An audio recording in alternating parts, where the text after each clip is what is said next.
Hello everyone, welcome to my YouTube channel. Thank you for choosing this channel to learn about technology. In this particular session, we are going to discuss about SIP, that is Session Initiation Protocol. So, what is SIP? What are its functionalities? How it is implemented? All this related to things we are going to discuss in detail in this whole course. So, please follow up for the entire sessions to learn deeply about the session initiation protocol. So let's get started. The agenda of this video or session is introduction to SIP, that is session initiation protocol. So here we have, why do we need SIP or what is SIP? Session initiation protocol. It is a signaling protocol used for initiating, maintaining, modifying, and terminating the real-time communication sessions between IP, that is Internet Protocol devices, okay, between the association of participants. So it maintains the session. First of all, it initiates, it maintains, then if modifies if it is required, and then terminates. So many of the applications of internet it requires the creation and management of sessions, where sessions are just exchange of data between an association of participants. I will repeat. Session initiation protocol is a signaling protocol which is used for initiation, maintaining, modifying, and terminating the real-time communication sessions between the IP devices, Internet Protocol devices, that is end-to-end user. Okay, so for example, if I'm making a call and that is like via IMS, so SIP is responsible to initiate a session for my call. Okay, and if you're a callee, if I'm a caller and if you're a callee, that is I'm initiating a call and you're receiving a call from my end. So everything like initiating a session from my end to your end, establishing a bearer, so all these things comes under what? Session initiation protocol. This sending invite message, then receiving 100 trying, and till the session gets established. Okay, till the call gets established, till receiving 200 okay for invite and sending acknowledgement, and again receiving or sending by, and receiving and sending receiving or sending 200 okay for that particular by respectively. So all these messages uh, are sent using SIP, that is Session Initiation Protocol. By the name itself, you can make out it is a protocol which is used to initiate a session.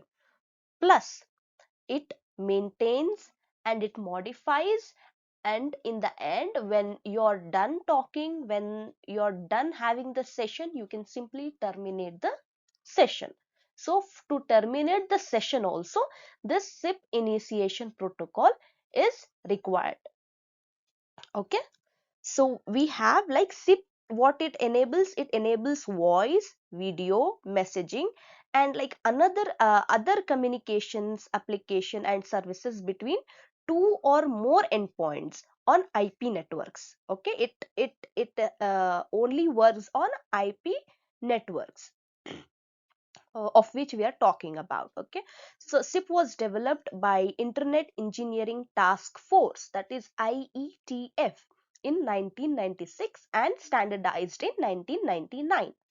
SIP addresses the evolving needs of IP based communications. It also like complements the communication protocols such as RTP, real time transfer protocol, and RTSP, real time streaming protocol, used in IP based sessions. So as we said, many of the applications of the internet which requires the communication and management of these particular sessions, where what are sessions? Just the exchange of data between the end-to-end participants, right? Who are having a conversation, who are making any session, responsible participants for that particular session. So SIP enables what?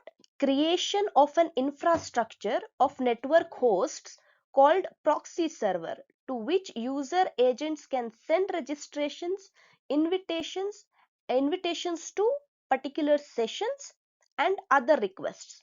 Okay, so SIP is fast. It moves very quick. It is an agile, that general purpose tool for creating, modifying and terminating sessions that works independently of basic transport protocols and without dependency on the type of session that is being established.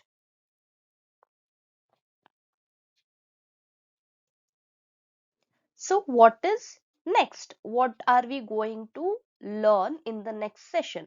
So we will have a look on the SIP functionality. Okay, overview of SIP functionality in the next session.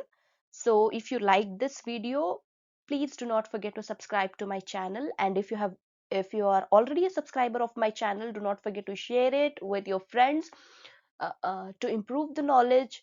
If you share the knowledge, you'll gain the knowledge. So it's good to share the knowledge who actually needs it, right? This session initiation protocols, if you're a technical person, then you must share it with your colleagues who actually needs to be improved in this kind of technologies. Here's the summary. So SIP was developed by the Internet Engineering Task Force in 1996 and standardized in 1999. Here is the session initiation protocol. It is basically a signaling protocol used for initiating, maintaining, modifying and terminating of real-time communication sessions between IP devices, that is Internet Protocol devices. We are going to discuss more examples of this in the upcoming sessions. So please stay tuned to learn in a deeper way all these concepts, okay, so that you'll have a much more clarity about what session initiation protocol is, how it works, how the messages are exchanged, and it enables voice, video messaging and other communication applications and services between two or more endpoints on IP network. So it does not only provide the communication sessions between two endpoints but the multiple endpoints. We will have a look on these type of concepts in the further sessions.